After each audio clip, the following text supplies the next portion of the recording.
ವಿಧಾನ ಪರಿಷತ್ತಿನಲ್ಲಿ cross voting ನಡೆಯಿತು. ಈಗ ರಾಜ್ಯ ಬಿಜೆಪಿಯಲ್ಲಿ ಆ ಕ್ರಾಸ್ ವೋಟಿಂಗ್ನ ಹುಡುಕಾಟ ನಡೀತಾ ಇದೆ. ರಾಜ್ಯ ಬಿಜೆಪಿಯಲ್ಲಿ ಅಡ್ಡ ಮತದಾನದ ಕಿಚ್ಚು. ಧರ್ಮಸ್ಥಳದಲ್ಲಿ ಆಣೆ ಪ್ರಮಾಣಕ್ಕೆ ಮುಹೂರ್ತ ಫಿಕ್ಸ್ ಆಗಿದೆ. ಮಂಜುನಾಥನ ಸನ್ನಿಧಿಗೆ ಬಂದು ಶಾಸಕಾಂಗ ಸಭೆ ಮಾಡೋ ಸಾಧ್ಯತೆಗಳಿದೆ. ಇದೇ ವಾರದಲ್ಲಿ ಧರ್ಮಸ್ಥಳದಲ್ಲಿ ಬಿಜೆಪಿ ಮೀಟಿಂಗ್. ಪ್ರಮಾಣಕ್ಕೆ ಆರ್ ಅಶೋಕ್ ವಿಜಯೇಂದ್ರ ತಯಾರಿ.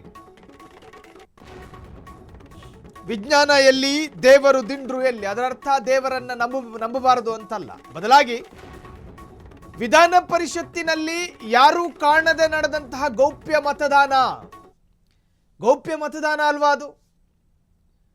ಆ ಗೌಪ್ಯ ಮತದಾನದಲ್ಲಿ ಯಾರ್ಯಾರು ಅಡ್ಡ ಮತದಾನ ಮಾಡಿದ್ದಾರೆ ನೋಡಿ. ಉದಾಹರಣೆಗೆ ಬಿಜೆಪಿಯಲ್ಲಿ ಇದ್ಕೊಂಡು ಬಿಜೆಪಿಯ ಅಭ್ಯರ್ಥಿಗೆ ವೋಟ್ ಹಾಕದೆ ಕಾಂಗ್ರೆಸ್ ಅಭ್ಯರ್ಥಿಗೆ ವೋಟ್ ಹಾಕೋದು, ಕಾಂಗ್ರೆಸ್ನಲ್ಲಿ ಇದ್ಕೊಂಡು ಕಾಂಗ್ರೆಸ್ ಅಭ್ಯರ್ಥಿಗೆ ವೋಟ್ ಹಾಕದೆ ಜೆಡಿಎಸ್ ಅಭ್ಯರ್ಥಿಯನ್ನ ಗೆಲ್ಲಿಸೋದು, ಇದನ್ನು ಕ್ರಾಸ್ ಮತದಾನ ಅಥವಾ ಅಡ್ಡ ಮತದಾನ ಅಂತ ಕರಿತೀವಿ. ಆ ತರಹದ ವ್ಯಕ್ತಿಗಳನ್ನು ಹುಡುಕೋದು ಸ್ವಲ್ಪ ಕಷ್ಟವೇ. ಸಂಭಾವ್ಯ ವ್ಯಕ್ತಿಗಳನ್ನ ಇಂಥವರಾಗಿರಬಹುದು ಅಂತೇಳಿ ಅಂದಾಜು ಮಾಡಬಹುದು. ಆದರೆ ಬಸನಗೌಡ ಪಾಟೀಲ್ ಯತ್ನಾಳ್ ಅವರೇ ಅಡ್ಡ ಮತದಾನ ಮಾಡಿದ್ದಾರೆ ಅಂತ ಹೇಳೋದಕ್ಕೆ ಬರೋದಿಲ್ಲ. ಸೊ ಹಿಂಗಿದ್ದಾಗ ಶಾಸಕರನ್ನ ಮಂಜುನಾಥನ ಸನ್ನಿಧಿಗೆ ಕರ್ಕೊಂಡು ಹೋಗಿ ಅಲ್ಲ ಆಣೆ ಪ್ರಮಾಣ ಮಾಡೋದು. ಕಾರಣ ನಮ್ಮ ಕನ್ನಡಿಗರ ವೀಕ್ನೆಸ್ಸು, ಏನೇ ನೀವು ಮಾಡಿ, ಆದರೆ ದೇವರು ಅಂತ ಬಂದಾಗ ಒಂದು ಸ್ವಲ್ಪ ಭಯ ಇರುತ್ತೆ. ಅದೇನೇ ಇರಲಿ, ಆಣೆ ರಾಜಕೀಯಕ್ಕೆ ಬಿಜೆಪಿ ಶಾಸಕರಲ್ಲಿ ಅಪಸ್ವರಗಳು ಕೇಳಿಬರ್ತಾ ಇದೆ. ರಾಜಕೀಯ ವಿಚಾರಕ್ಕೆ ದೇವರ ಮೇಲೆ ಆಣೆ ಸರಿಯೋ ಅಲ್ಲ, ಆಣೆ ರಾಜಕೀಯಕ್ಕೆ ಬಿಜೆಪಿ MLAಗಳಲ್ಲೇ ಅಪಸ್ವರ. ರಾಜಕೀಯ ವಿಚಾರಕ್ಕೆ ದೇವರ ಮೇಲೆ ಆಣೆ ಸರಿಯಲ್ಲ. ಒಂದು ವೇಳೆ 63 MLAಗಳು ಪ್ರಮಾಣ ಮಾಡಿದ್ರೆ ಕತೆ ಏನು? ಮತ್ತೆ ಪಕ್ಷಕ್ಕೆ ಕೆಟ್ಟ ಹೆಸರು ಬರುತ್ತೆ. ಅದರಲ್ಲೊಂದು ಸ್ವಲ್ಪ ಬೇಜಾರು.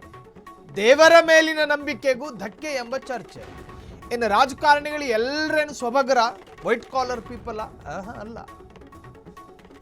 ಅವರವರ ಗೂಗಲ್ ಕ್ರೋಮ್ಗಳನ್ನು ಚೆಕ್ ಮಾಡಿದ್ರೆ ಯಾರ್ಯಾರು ಸೊಬಗರು, ಯಾರ್ಯಾರು ಮತ್ತೊಂದು ಮಗದೊಂದು ಅನ್ನೋದು ಅರ್ಥ ಆಗ್ತದೆ. ಹಾಗಾಗಿ ಇಲ್ಲಿ ಯಾರು ಪವಿತ್ರರಲ್ಲ.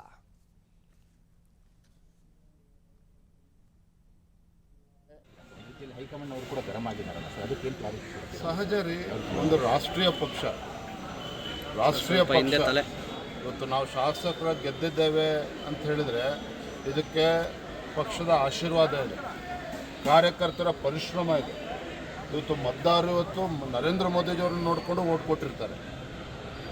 ನಮ್ಮ ಯೋಗ್ಯತೆ ಒಂದು ಕಡೆ ಬದಿಗಿಡಿ, ಅದು ಇವೆಲ್ಲವೂ ಕೂಡ ಆಧಾರವಾಗಿ ಇಟ್ಕೊಂಡು ಜನ ನಮ್ಗೆ ಆಶೀರ್ವಾದ ಮಾಡಿ ಗೆಲ್ಲಿಸ್ಕೊಳ್ತಿದ್ದಾರೆ.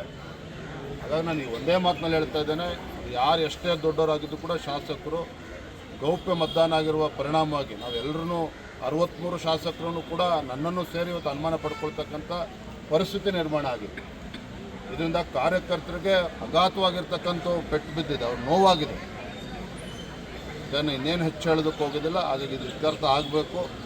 ಯಾರು ಏನಾರ ಟೀಕೆ ಮಾಡಲಿ ನಾನು ತೀರ್ಮಾನದ ಬಗ್ಗೆ ನಾನು ಮಾನ್ಯ ಆರ್ ಅಶೋಕಲ್ಲಿ ಹೇಳ್ತೇನೆ. ಇವತ್ತು ದೂರವಾಣಿ ಕರೆ ಮಾಡ್ತೇನೆ. ಅವ್ರು ಬೆಳಗಾಂನಲ್ಲಿದ್ದಾರೆ. ಬಹುಶಃ ಪ್ರತಕ್ಷಣ ಶಾಸಕ ಪಕ್ಷ ಸಭೆ ಕರಿಬೇಕು, ಧರ್ಮಸ್ಥಳದಲ್ಲಿ ಆಗಬೇಕು, ಇಂದ ಅಲ್ಲೇ ಚರ್ಚೆ. ಇವತ್ತಿಂದ 100 ಕೋಟಿ ಆಮಿಷ ಹೊಡೆದಿದ್ದಾರೆ ನಮ್ಮ ಶಾಸಕರು. ಕುಮಾರಸ್ವಾಮಿ ಅವ್ರು ಏನು ಹೇಳಿದ್ರೆ ಅದ್ರ ಬಗ್ಗೆ ನಾನು ಗೊತ್ತಿಲ್ಲ. ನಾನು ಬೇರೆ ಬೇರೆ ಕಾರ್ಯಕ್ರಮವನ್ನು ಒತ್ತಡದಲ್ಲಿದ್ದೇನೆ, ಬ್ಯುಸಿಯಾಗಿದ್ದೇನೆ.